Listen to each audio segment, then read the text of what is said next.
Hello दोस्तों, happy home blog channel में आप लोगों का फिर से स्वागत है। इस ब्लॉग में हम जाने वाले हैं बनारस में स्थित रामनगर का किला घूमने।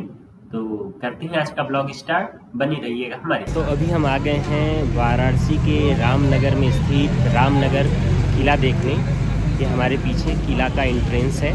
यह किला 1750 में काशी नरेश महाराजा बलवंत सिंह के द्वारा बनवाया गया था। मुगल काल की स्थापत्य कला के हिसाब से बनाया गया है और पास के ही जिले मिर्ज़ापुर के चुनार के पत्थरों से ये बनाया गया है। तो आइए अंदर चलते हैं, क्योंकि किले का ओपनिंग टाइम सुबह 10 बजे से शाम के 5 बजे तक होता है और ऑलरेडी 4 बज गए हैं। तो चलते हैं, जल्दी से लेते हैं टिकट और देखते हैं किले के अंदर क्या क्या है। मेन गेट से इंटर करते ही लेफ्ट साइड में पड़ता है संग्रहालय का टिकट काउंटर, जिसमें भारतीय लोगों के लिए टिकट की प्राइस 75 रुपये है और विदेशी लोगों के लिए टिकट का प्राइस 200 रुपये। तो टिकट हमने ले ली है और टिकट का प्राइस है 75 रुपीज़। और गेट से अंदर आते ही एक प्रांगण पड़ता है।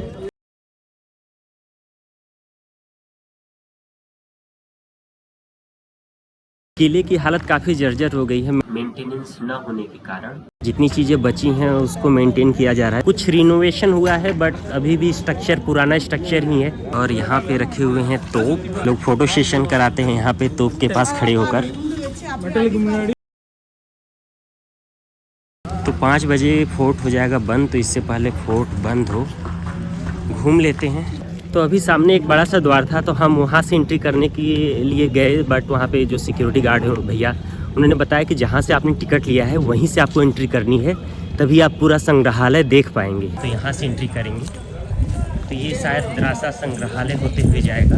संग्रहालय में एंटर करते ही सबसे पहले हमें देखने को मिलता है पालकी। कुछ पालकी खुली हुई है, कुछ पालकी बंद है। जो बंद होंगी शायद उसमें रानी महारानी लोग अपना एक स्थान से दूसरे स्थान पे जाती रही होंगी। तो संग्रहालय के अंदर वीडियोग्राफी एंड फोटोग्राफी मना था। संग्रहालय के अंदर पुरानी राजा महाराजा की गाड़ियाँ, पालकी, हाथी दांत से बने हुए, सोने चांदी से जड़े हुए वाहन, काफ़ी कुछ था, पर साफ सफाई का अभाव था। जैसा कि आप लोग मेरे पीछे देख पा रहे होंगे, यहाँ पे फोटो लेना मना है। अंदर राजा महाराजा के पोशाक, स्वॉर्ड और वाद्य यंत्र थे। राजा महाराजा के काल का उन्होंने कौन कौन से कपड़े पहने, जरी वाले, उसमें सोने चांदी के धागे भी थे। संग्रहालय से जस्ट अंदर आने के बाद ये फिर से ऐसा प्रांगण पड़ता है और इस द्वार से हम लोग आने वाले थे, पर भैया ने बताया कि नहीं, आप वहाँ से एंट्री करोगे तब आप संग्रहालय घूमते हुए आओगे। तो अभी संग्रहालय का कुछ हिस्सा और बचा है, तो चलिए देखते हैं। ये भी फाउंटेन है, ये भी बंद पड़ा हुआ है। तो अभी हम संग्रहालय के तीसरे भाग को घूम के आए। यहाँ पे राजा महाराजा का पूरा शस्त्रागार था, मतलब उस समय कौन कौन से शस्त्र यूज होते थे, स्वाड, कुल्हाड़ियाँ, अलग अलग तरह के थे शस्त्र और बंदूकें। उस ज़माने में बंदूक भी अलग अलग डिजाइन के होते थे। राजा विभूतिनाथ के ज़माने की भी लेटर्स, फोटोग्राफ्स भी थे, तथा उन्होंने जो भी उस समय शिकार किए थे उन शिकार उकार भी वहाँ पे था। किले का काफ़ी हिस्सा बंद हो चुका है। मेरा ये तीसरी या चौथी बार है रामनगर के किले में विजिट। मुझे पता है कि पहले क्या था अब क्या नहीं है। सामने वहाँ पे गेट था जो कि संग्रहालय से बंद हुआ पड़ा था, नहीं तो ये फर्स्ट फ्लोर जो है इसमें भी यहाँ की राजकुमारी रानियों के कपड़े, कैसे वो उनका वेशभूषा था, वो अपनी आत्मरक्षा के लिए कौन कौन से शस्त्र यूज करते थे, वो उन सब का संग्रह था।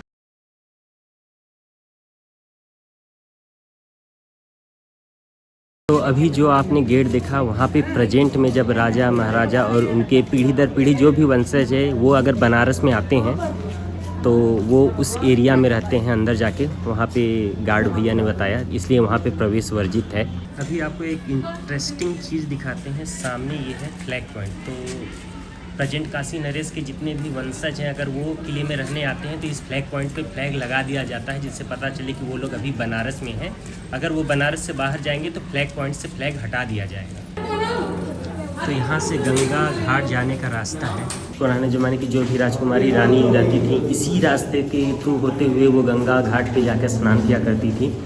पर डायरेक्ट जो मेन गंगा घाट जाने का रास्ता उसको बंद कर दिया गया है। तो यहाँ से एक छत पे जाने का रास्ता है, वहाँ से पूरा दृश्य, पूरा नज़ारा दिखता है अच्छे से। सीढ़ियाँ काफ़ी गहरी बनाई गई हैं और ये है वो रास्ता जिसे बंद कर दिया गया है। अगर ये रास्ता खुला होता तो सीधे हम गंगा घाट पे नीचे से चले जाते, बट ये रास्ता बंद कर दिया गया है। और यहाँ से सीढ़ियों से ऊपर चढ़ते हुए हम जाएंगे प्रथम तल पर, और ऊपर से गंगा घाट दिखेगा। तो अभी हम आ गए हैं प्रथम तल पर, और जो रास्ता बंद था नीचे से वो ये डोर है। अगर ये डोर पहले खुला होता था तो डायरेक्ट यहाँ से सीधे गंगा स्नान किया जा सकता था। तो यहाँ से कुछ ऐसा दिखता है कला, और किले की जो नक्काशी है वो मुग़ल काल की है, क्योंकि ये किला 1750 में बनाया गया था। तो उस समय यहाँ की जो भी कारीगरी है वो मुग़ल काल की कारीगरी थी। तो यहाँ से कुछ ऐसा दिखता है किला, और ये है सामने घाट पुल। यहाँ पे घूमने वालों का ये spot selfie point, photography point है, क्योंकि यहाँ पे फोटोग्राफी ले सकते हैं, सेल्फी ले सकते हैं, कोई भी रिस्ट्रिक्शन नहीं है। और यहाँ से गंगा व्यू, आगे किला व्यू, दोनों बहुत सुंदर दिखाई देते हैं।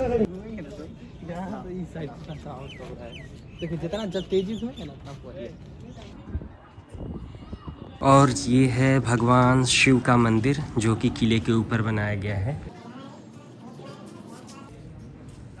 तो आइए देखते हैं ये मंदिर कैसा है। ये नया मंदिर बना है भैया या पुराना ही है? वो वाला यहाँ से रामनगर घाट का कुछ ऐसा नज़ारा है। नाव ही नाव खड़ी है। पूरा किला तो घूम लिए। अब जो ये नीचे घाट है, कोशिश करते हैं घाट पे जाने की। तो आपसे मिलते हैं घाट पहुंचकर, क्योंकि शायद पैदल काफ़ी चलना पड़े, क्योंकि मुझे पूरा घूम के जाना होगा घाट के लिए। तो आ गए हैं घाट पे। कहा भैया आपको लगली मछली की नहीं? तो नीचे से कुछ ऐसा दिखता है किला। हमारे पीछे वो जो दरवाज़ा है वो वही दरवाज़ा है जो अंदर से फोर्ट से बंद था, जो कि सीधे गंगा जी पे आता था। किले के अंदर ज़्यादा कुछ घूमने फिरने वाला है नहीं, बस संग्रहालय में पुरानी गाड़ियाँ, पुरानी बग्गी, पालकी वो रखे हैं। दूसरे संग्रहालय में राजा महाराजा के पोशाक और चेयर रखी हुई थी। और तीसरे संग्रहालय में पूरा शस्त्रागार जो भी था, तलवारें, कुल्हाड़ियाँ, गन्स, ये थी। इसके अलावा किले में कुछ भी देखने को नहीं था। मैक्सिमम जगहों पे इन्होंने नो एंट्री का बोर्ड लगा रखा था, जहाँ पे आप घूम ही नहीं सकते। मंदिर का तो भ्रमण बहुत बार किया है, आज मैंने पूरे किले का ही भ्रमण कर डाला। घूम फिर के फिर से किले के मेन गेट पे आ गए हैं। घूम फिर के काफ़ी थकान हो गई और थोड़ी थोड़ी भूख भी लग गई है, तो चलेंगे लंका और करेंगे वहाँ पे नाश्ता। तब तक आप हमारी वीडियो को लाइक कर दीजिए और हमारे नए दोस्त हमारे चैनल को सब्सक्राइब कर लीजिए। मिलते हैं आपसे अगले ब्लॉग में।